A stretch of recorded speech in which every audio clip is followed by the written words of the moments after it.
first thing I would challenge myself with is really what is the impact you want to make. It's not a job title. It can be big. It can be scary. Hopefully it is, because if it's not big and scary, you're not going to want to pursue it. Like if it's too easy, you can just say like, yeah, I'll get to it eventually. I would say, what is really the impact you want to make long term?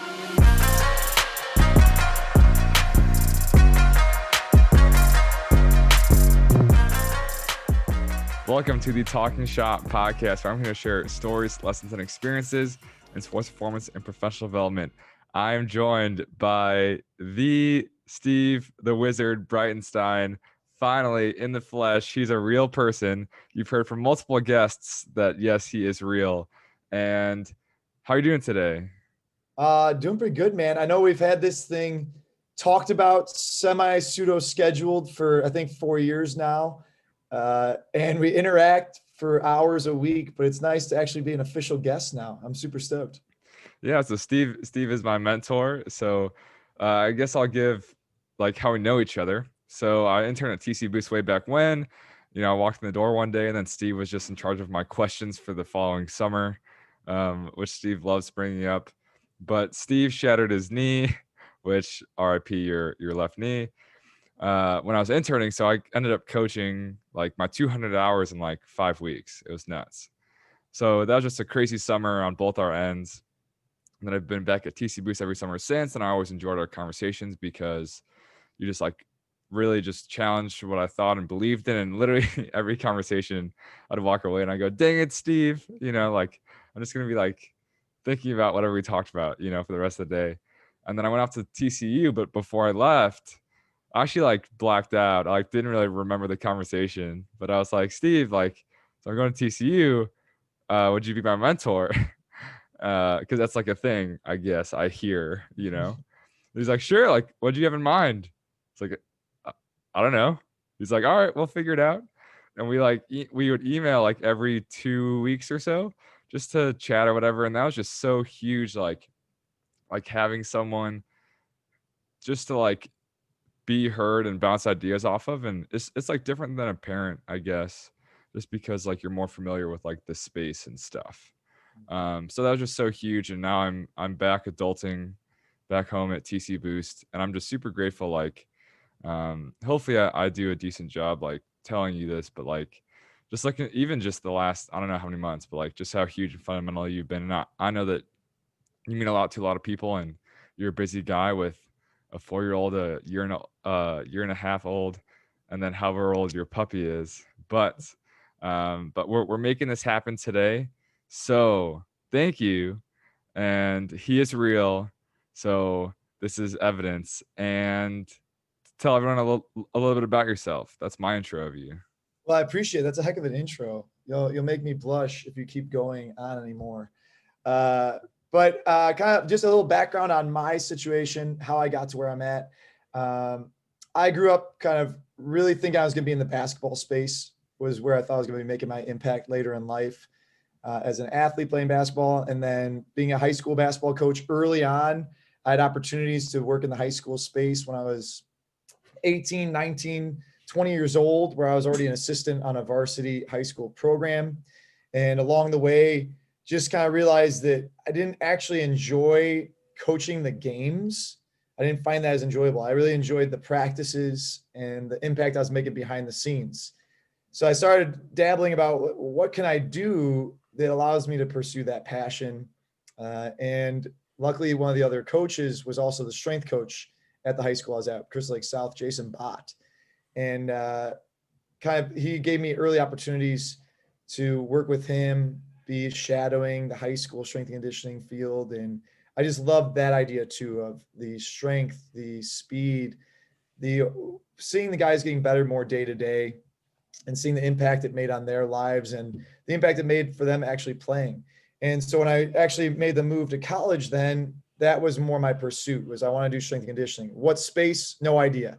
I was open to doing college pro, that was a decade ago, which is crazy. But even a decade ago, the private space wasn't like your number one thought. It wasn't that I'm just going to start a gym and start training people. It was a little bit more the traditional of I want to go to a college. I'm going to intern for a while, maybe work my way through the ranks. And then I had some opportunities while I was at University of Illinois, Chicago to shadow in the private side. I had a few different gyms that I liked that vibe. And then following my internship with the strength and conditioning department at UIC under Nick Sistatis, TCBoost reached out seeing if there's any interns available. And Nick recommended me. I came out here, I interned for 3 months, completely unpaid while I was still working at the YMCA in Crystal Lake, while I was still helping at the high school in Crystal Lake, while I was still finishing up school and everything. So my days were really busy, and I laugh now, but like right at the very end of my internship here, I was saying, you know what, I'm going to have to ask Tommy if he can pay me like $20 a week just for gas. Because like I can't afford, that's how stretched I was as far as like income went. It was like I couldn't afford to drive an hour each way 3 or 4 times a week. It was just too much gas money. And right at that same time, Tommy brought me in and just said like, hey, we'd like to bring you on as a part-time staff member with the potential for full-time. So I was beyond excited to take advantage of that. And then about 2 years later, I was able to fully commit to just at TCBoost, training people in groups and privately. And then this is year 8, I believe, ish, of being at TCBoost. And just talking to Tommy yesterday or 2 days ago about, when I joined the staff, there was 9 coaches ahead of me. And in this space, it's difficult to be a long-term coach sometimes. And somehow I've passed the test of time so far to be 8 to 9 years into this now as the director of coaching here at TCBoost. So that's a little bit of the journey. Didn't really know I was going to be a speed guy when I first came into the field. Basketball, thought I was going to be more of a jumping person that specialized in this or that. And this space, life has a way of kind of saying like, yeah, you know what, that's cool, but you're going to do this instead. And so now a little bit more of like a speed coach specialty while also doing strength and conditioning in the high school setting as well. And there's a lot of things kind of in between that as well. Like you were the fitness coach on like a small like cruise yacht boat thing. You did like Yeah. door-to-door sales, just Yeah. like within the YMCA.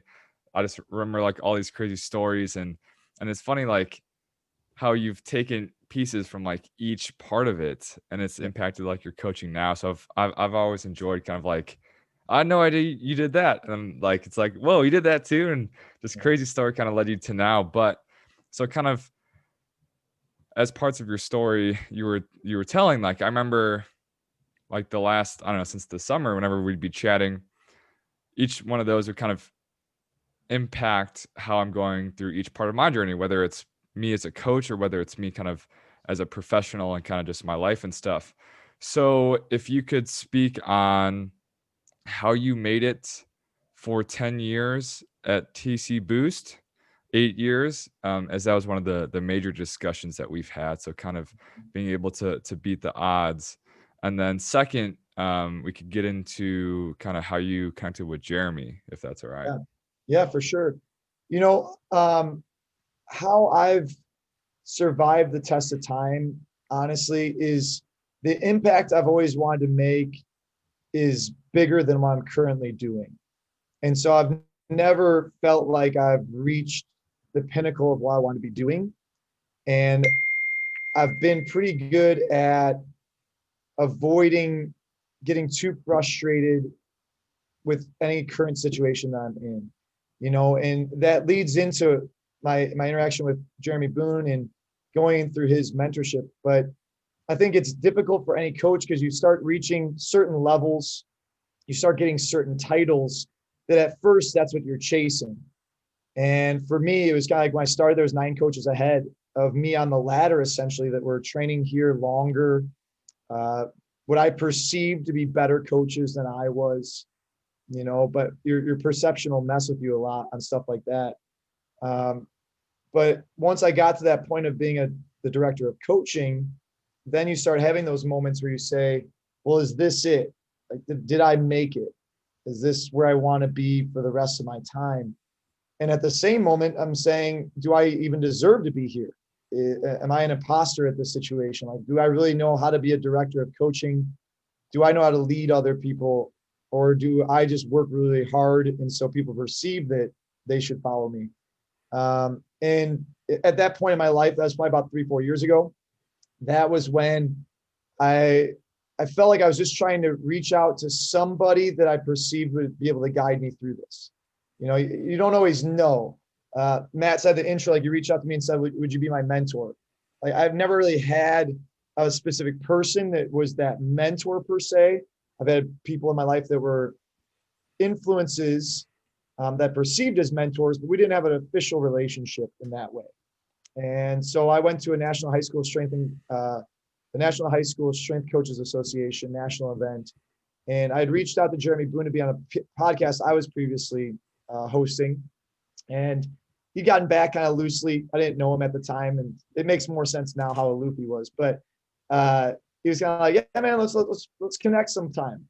And it didn't really happen. And so later on, we connected at this event where he walked in and was staying right behind me randomly during a breakout. And all of a sudden, the coach that was leading the breakout's like, "Oh, there's Coach Boone behind you." And I literally turned around. He's like right behind my shoulder. I'm like, "Oh man, like I've been wanting to talk to this guy. Like this is great serendipity. That like he's right here right now." And so immediately after that, I just reached out to him. I was just like, "Hey, I've wanted to talk to you. I reached out before, and we talked like 30 minutes. I attended his breakout session that day, and one of the questions he posed all of us is, why are you follow worthy in that moment?" And so there's like 30 of us high school strength coach guys in that space. And the first guy stands up and says why he thinks he's follow worthy. And Jeremy goes, "All right, cool." And he goes, "All right, how about you?" And it says like the next person. And they say almost the same thing. He goes, "All right, well, that's the same as that guy. So why would I follow you?" And so then everybody like was like pulling back, like, "Oh, I hope he doesn't call me next." And so he kind of went through that. And in that moment, I was just like, "Oh man, like there's something to this."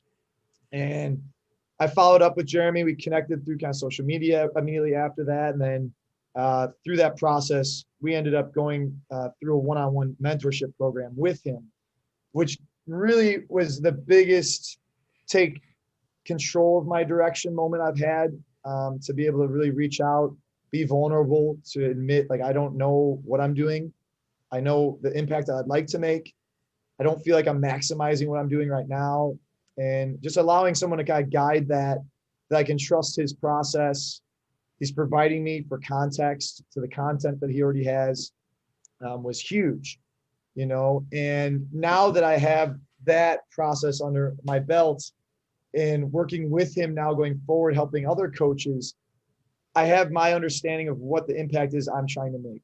I have the understanding of what actions I'm doing today. Are they influencing me getting closer to that? Or is what I'm doing just keeping me where I'm at? Right. And there's so many levels to going through Leader Kit, which is the program that Jeremy Boone has in place for coaches. But you got to understand where you're trying to get to. And then you got to understand what you're doing right now. And if it's important enough to you to get to that, that's what's going to help drive you to get there. And so my current situation is that it's fluid, like what's allowed me to survive 8, 9, 10 years is you're trying to make this big impact. And so it's so exciting to chase it that you can't get burnt out. It's going to be too good once you get there. And I'm very resilient with that. And I'd say I have a oddly intense work ethic when it comes to just putting in hours for something. But that's really what helps me survive those 8, 10 years. So I kind of looped all those answers to one. How's that? Yeah, you definitely brought it home well, and I can definitely vouch that your work capacity is slightly above average. Um, unbridled enthusiasm. Every Uh, hour, every hour on the hour.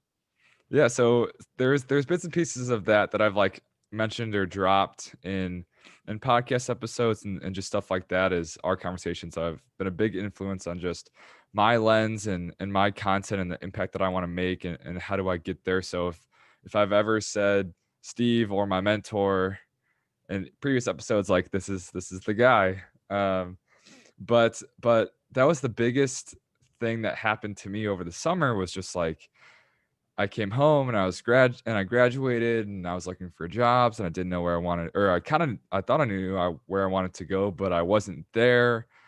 And then Steve was like, "Well, you're here, so like, how do you use here to help you go there, as opposed to just getting stuck on like, well, why am I not there?" And like I went on like a 48-day Whoop 10 plus streak for all my Whoop people out there, which is just like I was just so much more into my coaching, because instead of like woe is me, it was like, whoa, it's me. um, so that was like super cool. And then not to get too much into the details, but I asked Steve, I was like, there's been a lot of turnover. That's kind of how this field works. Like, whenever I met most of the coaches here, like I was younger and naive, but I think I'm a little bit less young and a little bit less naive now. And then we kind of just walked through each coach that I had met. And I was like, how'd you make it, this far? And he's like, this is literally like the ultimate opportunity, and all the things that you've been able to accumulate, like from clientele, youth, middle school, high school, college, pro, adult. You've been able to turn this into high school stuff as well, into the NHSSCA, and now kind of some leader stuff with leader development, Jeremy Boone, and then it's just like, well, is it why am I not there, or is it like how do I use here to help me get there, But then taking a step back, kind of going to this Jeremy thing, it's like, well, I have to figure out where I want to go first, you know um and then one thing I liked, just as I've been talking through myself as a coach and just like growing that way, and like imposter syndrome happens every now and again to me, and um and then I remember a comment you made about like, well, if you're doing something, or if you feel like you're not proficient in something, right, there's this dissonance, one of the 60s that I just went through, between like, kind of where you are, what you say you're doing, like the skills you believe you have. Well, if you're not doing anything about it, then yeah, you're an imposter, but if you're actually doing something about it, then you're trying to fix it. So like, what's wrong with that? So that was kind of when you got that job title of director of coaching. There was some of that, like, do I even like deserve this title? So I remember the first kind of Facebook conversation that you had with Jeremy, and how that was kind of a wake up call.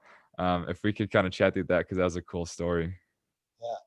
Yeah. Like when he originally reached out to me through Facebook as like a follow-up to our conversation, then he just posed a couple questions about like, why do you want to be a better leader? And what do you want to kind of essentially do longer term as a leader? And I sent him an answer, and he's like, oh man, appreciate that answer. It sounds like everybody else though, man. And I was like, oh, dang. He's like, get real with me. Like, what do you really want to do? And it was that second reflection, which I think is difficult for a lot of us in the sports realm, is we almost get caught in that regurgitation of what we always hear. It's almost like just coach speak all the time about like, why do I really want to be a better leader? And kind of a critical piece of it is like, why do you want to become better? Like, what are you trying to avoid that's going on right now? And one of the big pieces about that is like, what's at stake if you don't become better? Like, why is that so important? And it got real for me, like, because at the time I was getting really busy as a coach. So any of those coaches that are in the private side, even the college side, like, that schedule, what that feels like. And on the outside, you're having success as a coach to other people that look at you like, oh man, he's so busy, he's killing it. But at home, there's a constant strain on you because you're saying, I have this family at home, I have this wife at home that I'm leaving to go coach because I want to provide for my family. However, they probably would value some of my time more than the monetary compensation for me leaving. But then I'm also invested in these athletes, and I care about my athletes and my clients, and I want them to get better too. And so then you're at some place where when you're at home, you're thinking about your athletes, and when you're at work, you're thinking about being at home. And so not only are you not spending enough time in either place, but then you're not actually there. You're not actually present when you're present either. And if you're caught in that loop, in that trap, it appears like there's no way out. And then you start saying like, the only thing I can do to get better is just to get a different title, get a different job, and that will solve it all. And that's the trap we fall into all the time, is well, maybe if I just go in the college realm, then it'll be better. Or once I'm the director of coaching, then it'll be better. Once I open my own spot, then it'll be better. Once I go here, then it'll be better. And that's not the case. You know, you got to take control of it and really decide how you're going to make it better. But you know, like it took Jeremy's a question to me to make me think about like that was really why I wanted to be a better coach, why I wanted to be a better leader. It wasn't just to help other people, which was my original answer. It was super lame. Like I just want to help others get better. I want to maximize that potential. You know, like yeah, that's a nice thing to say, but it wasn't really why I so badly wanted to be a better leader. So then bringing us to now, as much as you feel like sharing, because your path has just changed from interning to part-time to full-time to director of coaching to even to now. So kind of where do you, so to give some context about like why you're the wizard. So we know like how you've developed all of these skills and how it's made an impact, for you, for me, for everyone at TCBoost. So where do you want to go? Like what's next? Because as we've just talked about my path and your path and where we want it to go and our promised land and stuff, like what's in store, which I know that I've asked you before and it's not as concrete as one might think. But Yeah. just like also just reflecting on like you doing this leadership stuff, and it's like, do people see me as that, and kind of just that conversation as well. So like, where do you want to go? Yeah. You know, like I think as I've evolved in this, my true desire to make an impact is really helping coaches and athletes. But I've never truly felt that it was tied to the weight room. It was tied to speed development. It tied to basketball. You know, I've bounced through those areas a little bit, and I've never felt particularly tied to it. And I'm okay with that. With my mind is that I'm kind of fluid in nature about where do you make that impact for people. You know, when I talk with you, Matt, it's leadership, life direction, maximizing your impact you're trying to create. And I love that part of it, you know, with some of the athletes, similar conversations while at the same time physically developing skill sets that are going to help them on their journey to tell their story of how they improved and achieved success. You know, with adults, again, you're leaning into the emotional side of it, trying to tell the story of their transformation and their health and how it's impacting their life. But helping people tell their stories of success is really what drives me to make impact. And that piece allows it to be a little bit more fluid as far as where do I really want to be long term.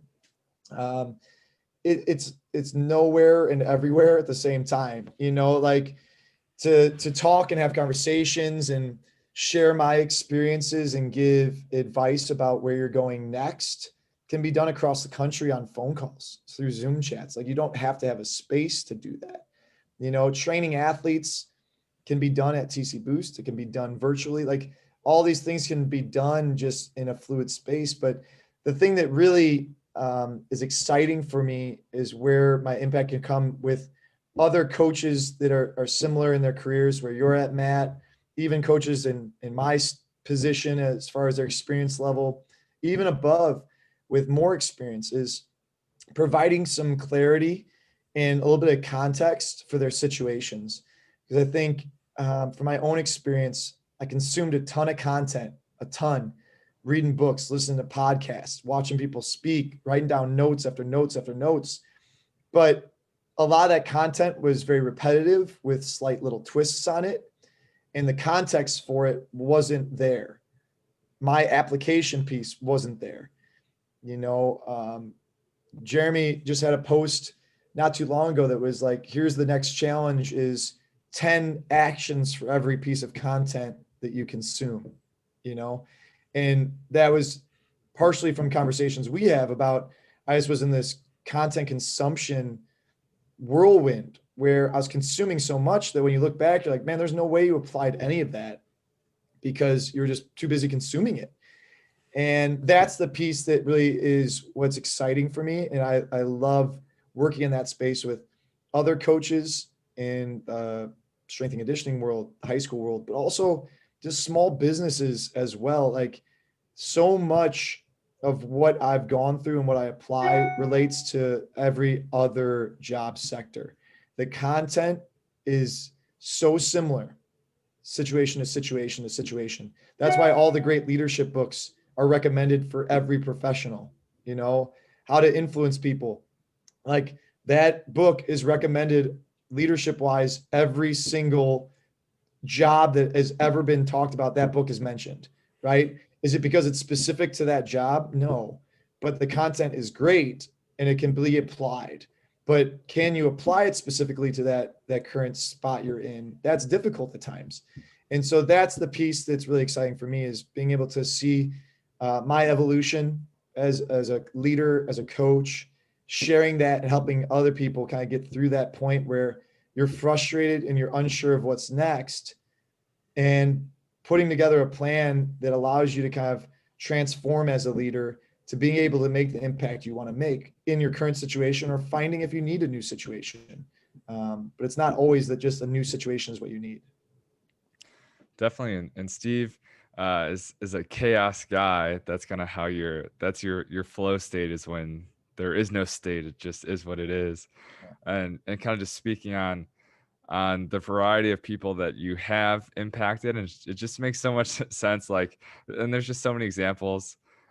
Like recently, Steve, as a director of coaching, was approached about internships, and then this one school was like, "Do you do virtual ones?" And he was like, "Yeah." And then the person was like, "Really? Like, you're the only place that has said that. How would you do it?" Steve's like, "I don't know, but we'll figure it out." You know, he's Yeah. like, "What a cool opportunity." Yeah. Um, and then so kind of like tying together, so you have all of these pieces and it's more clear about what you want to do. Another conversation that I really liked that we had was about like not getting, so understanding that that long-term promise line, right? But not letting those relatively not small, but just the day-to-day stuff. So someone can get caught up in, oh, now I gotta deal with this virtual intern. Oh, this client canceled and I got double booked and all this stuff. And this person got a flat, so they're late.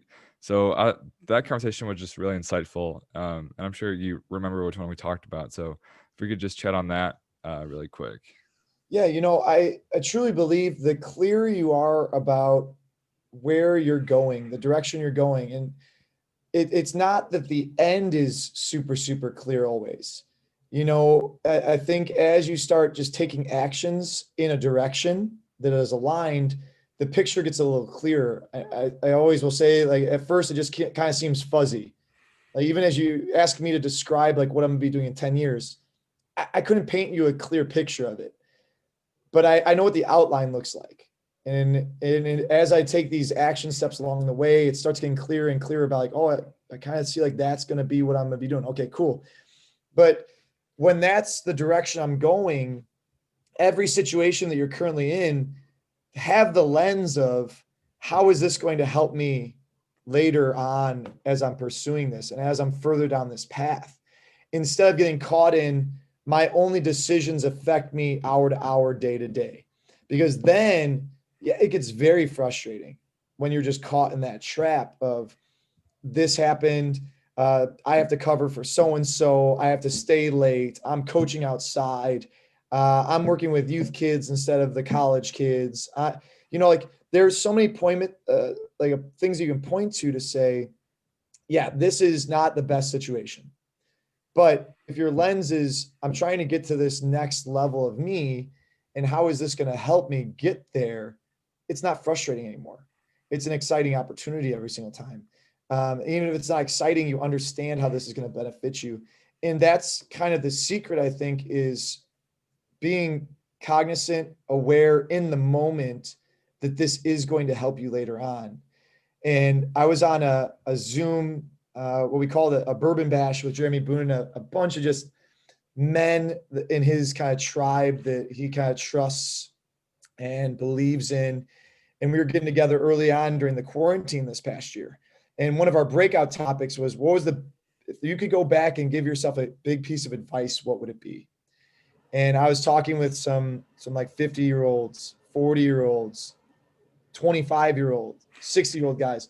So there's all these different life experiences. And when they asked me, I said, honestly, the biggest thing is I'd say to try to be as present as possible in those moments, to realize that you're not a victim in this moment.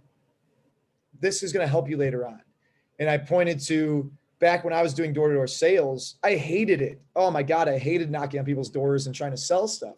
But the whole point of my door-to-door sale was to get in someone's house in 10 seconds and try to sell them home security.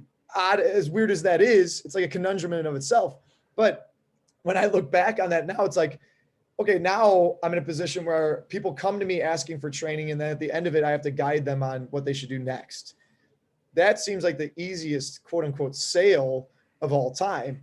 And can I create some sort of rapport quickly with people? Well, if I reflect back on that experience, it's way easier than that was, and I think there's those, I wish I would have been more aware in those moments and not been so frustrated by the lack of enjoyment in those moments. And that's what I try to share when Matt talks about like me sharing some of my stories from my past, is when you give me an example of I'm frustrated in this moment. And I point to, I remember when I was doing door-to-door sales, I was frustrated daily, hourly, minutely, like every minute was a frustration. But I'm looking back on it now, and I wish I would have had that hindsight in the moment to say, yeah, this is going to help me later on. Very cool. Very cool. And as you spoke on the story about, you have this outline and you walk and it's kind of clear. Like when you first told me that story, if you remember, we were outside your car, or our cars outside TCBoost. It was kind of raining. It was kind of foggy. There was like rain like in your glasses, and then it was just like this like epic like in a movie kind of like like it was like the story matched how it was outside. You were like, as I've kind of gone, and it's like fuzzy, and I like kind of see it, and then I kind of turn this way, and then it becomes a little bit more clear, and it was just like that image, just like I'll always have that. So that was super cool.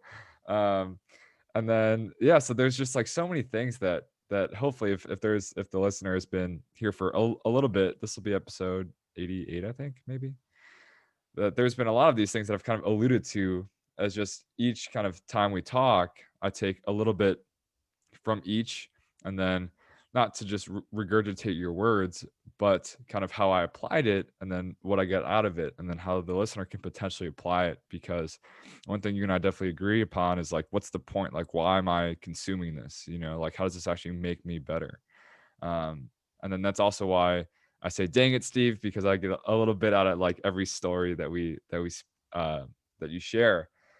So kind of just wrapping up. Oh, and speaking of how Steve's a chaos guy, we didn't have anything planned. I was like, you want to do a podcast? He was like, sweet. All right, let's do it. And that's just like, too many questions. I don't want an outline. I just want to go. Exactly. So kind of wrapping this up, not to get too much into the leader kit thing, but I always like wrapping my podcast up with action steps. So if there was just like a few kind of questions, or if there was like an exercise or two, just very, very relative base level, I guess. But if you can offer like just those 1 to 3 things, questions, exercises, that like if current Steve gave intern Steve, first week of the internship, here's 3 questions just to work throughout the course of the next few weeks, the course of the summer, like what would you give? Yeah, I think you touched on it earlier, Matt, when you were saying like, what am I trying to get to? And I know everyone learns the Simon Sinek, like everything starts with why, but I think sometimes it's difficult to formulate whys without the what, to really wrap your brain around it. And so the first thing I would challenge myself with is really, what is the impact you want to make? And it's not a job title. And I don't want to give too much guiding if someone's really reflecting on his thought, but it's not a job title. It can be big. It can be scary. Hopefully it is, because if it's not big and scary, you're not going to want to pursue it. Like if it's too easy, you can just say like, yeah, I'll get to it eventually. I would say, what is really the impact you want to make long term? And then follow that with, well, why do you want to make that impact? Like what is driving you to do that? What's the reason that you want to make that impact? Those two go so well hand in hand, and the clarity about both will help you day to day to keep yourself accountable. that you're getting closer to that. That would be the number one thing I would challenge myself with. And the first thing you come up with is not the answer. Like after you come up with the perfect answer, then tell somebody about it and see what they say. See if they have a follow-up question to that. Or do they say like, that sounds great? No, you got to push yourself on that one, And then I think the second one that I challenge most people to think about is the current state of just what we're able to do in every career, essentially, is you don't have to create a box that you have to fit into. So if there's no box, what does it look like? And I know that Matt and I have had these conversations extensively. Is growing up in certain families, certain schools, it's all about how do you fit into a box at some point. So everybody can clearly kind of define what you're doing, right? And that's the piece that gets dangerous, is like letting that label define you to a degree, right? Like don't feel like that label is going to be what is going to define you. That title is what's going to define you, because you're able to make an impact that's huge no matter where you're at, right? And so don't view these little careers as like, well, once I get to this next spot, that's when I'm going to start making that impact. And I know I said I want to make this long term, but like I can't do that now. Well, no, you can. You may not have the ability to impact a lot of people yet, just because you're young, you're unknown, your platform isn't big enough yet to really make that impact.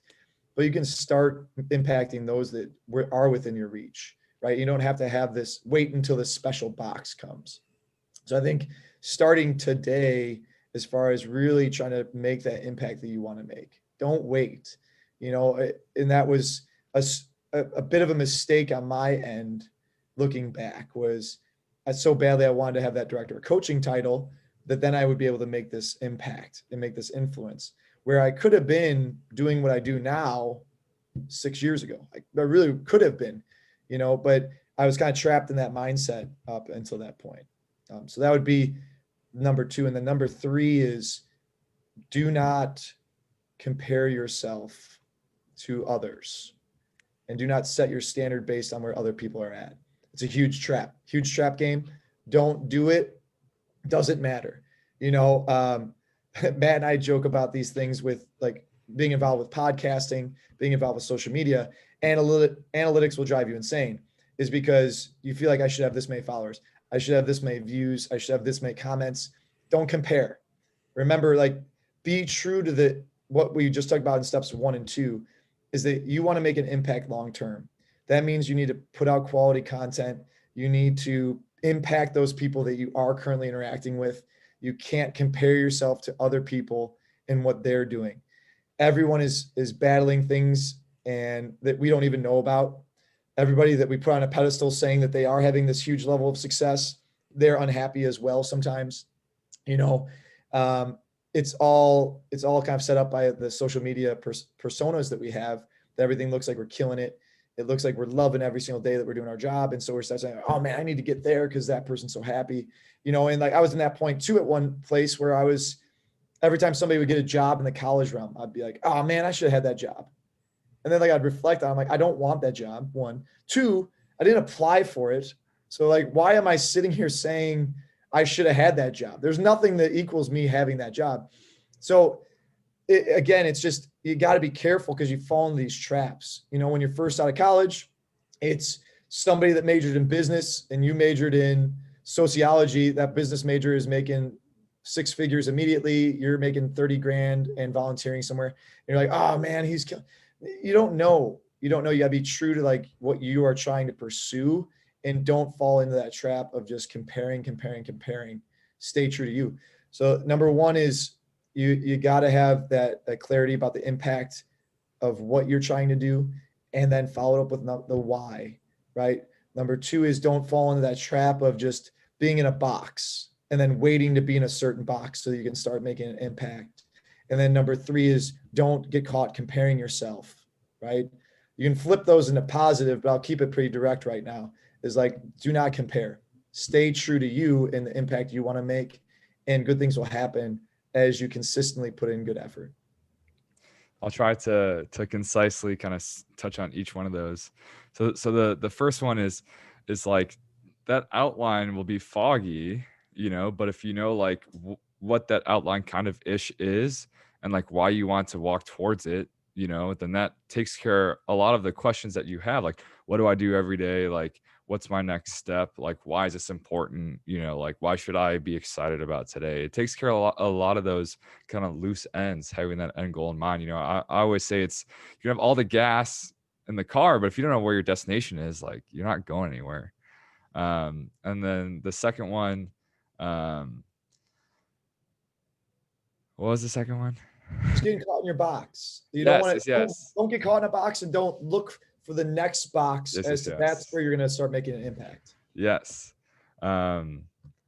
So because we've had that conversation about like, why do I just have to hop from like doing my master's to being at a college to then being at a pro team, you know? And it's just like one of the beauties about the private sector that I think is super underrated, you know, per many conversations with Steve.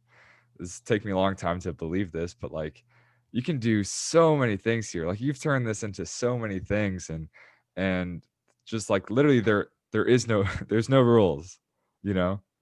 Like there's no rules. You just have to coach a certain amount of hours a week. And even within those hours, there's no rules, you know?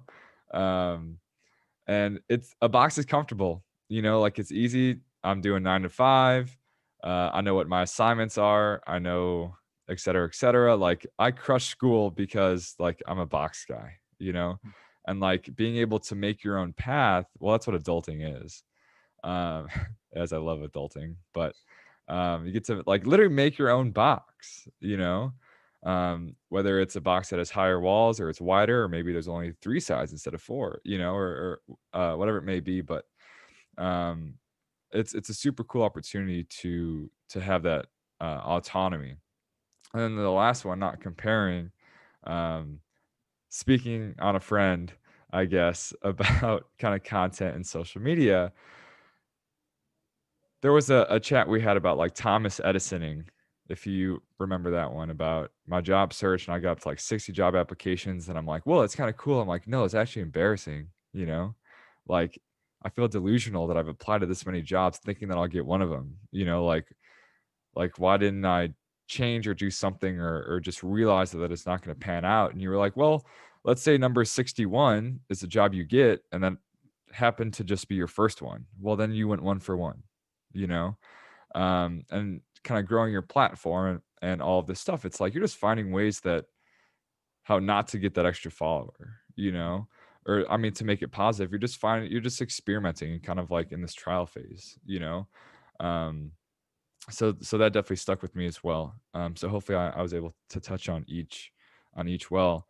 And now I'm going to open the floor up to you as a fellow podcast host, content creator. So where can the people get more of you and they can experience some of your wizardry? Yeah. Usually I'm going to be much more engaging on Instagram for the most part. At Steve Breitenstein on Instagram, at Steve Breitenstein for Twitter as well.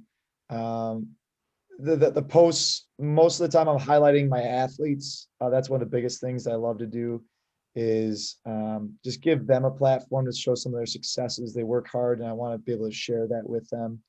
But recently, Nick Bratton, who's a coach down in Louisiana, and I partnered up on the Business of Speed podcast, which is now on kind of every platform that you can check out. It also has its own Instagram and Twitter feed as well. But that one is more, as we've been touching on just now, we break that show up into kind of 3 segments. We touch on speed development. We're both our speed coaches as we grew up. And then it's evolved into being in more of leadership positions. And then as we've navigated the leadership side of it, it's become that version of you're actually more of an entrepreneur than you are an employee. And so we touch on the business side of it as well. So you get kind of 3 segments every show where we go through actual X's and O's of speed training. Then you're going to have leadership components, and then you're going to have your ideas on business development. And the whole point of the show is based on what I've already described. it's not a content dump. Like that's not what my style is. I don't want to just pour information out there because I think there's enough of that. I want the podcast. I want anything that I do on social media to spark conversation. You know, if it's an idea that you've been thinking about, like reach out and let's have an actual conversation about how it applies to your context. You know, if it's something that you've tried and struggled with, like that's another great thing to share and let's talk through it. But that's more the idea. I think in this current realm of where we're at, there's so much content just getting poured out by so many sources. It's hard to even navigate what's good content and bad content. Like that's even a segment of everything is like, well, how do you know if it's good or bad? And I know Matt will do that with kind of like developing, how do you read research, is because there's so much research out there that some of it's good and bad too, is you can't even just take research as it is. And so it's always what happens next after you listen to something, what happens next after you read about something. So those are the main platforms where you can kind of hear some more of the insights, or you just want to have a conversation or reach out. That's always a great one. And I'm pretty responsive through those platforms. Fantastic. So we finally made it happen. You've been on my guest list since I've literally had a guest list. And crazy kind of how everything plays out. And I just can't overstate kind of just how much you mean to me and how much even, my short, young career you've already had an impact on, and hopefully just sharing some of our conversations through my platforms. People have gotten something out of it as well. And I'm super excited for my future and your future, and what we can do together and kind of everything like that. So I know you're a busy guy, but hopefully this fits into some of your chaos for this Friday. So thank you very much, and hopefully there's 2.0 in the future, and I will see you at work later today or tomorrow morning. Well, I appreciate it, Matt. It's always fun to get on, and I love being able to share, and it's nice to be asked questions, as a podcaster. It's always fun to share answers to questions. Usually you're trying to pull stuff from other people. And so it's fun to be able to share some of my stories along the way. So hopefully listeners enjoyed it and it connects a little bit with any of those people out there as well. Fantastic. Thank you.